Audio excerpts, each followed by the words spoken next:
Hi guys, welcome back to my channel and this is CherryBells95 and for today's video, meron tayong i-unpack for online shopping. Mabilis lang to. Ito po, hindi ko na alam tuloy yung mga pinang-order ko. Tingnan natin.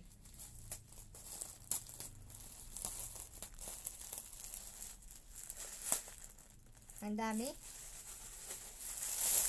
Oh. Ito ay mga damit pala siya, t-shirt na panlalaki. Tignan nyo.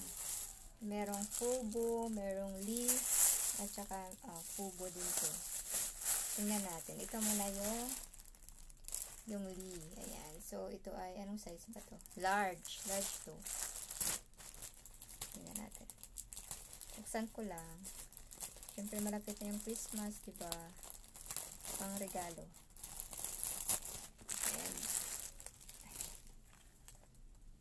Amoy bago.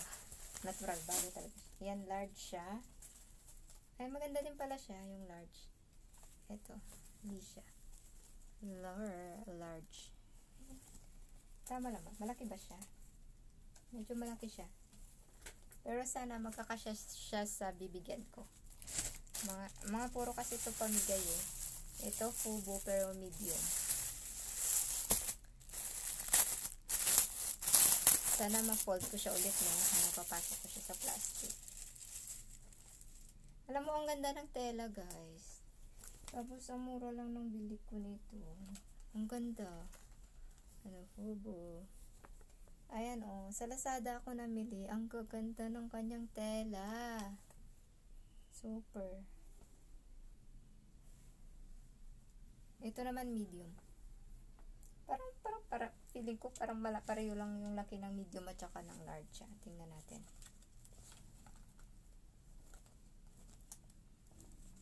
Okay. Kunti lang naman pala yung difference niya. Ayan. Parang ano lang din.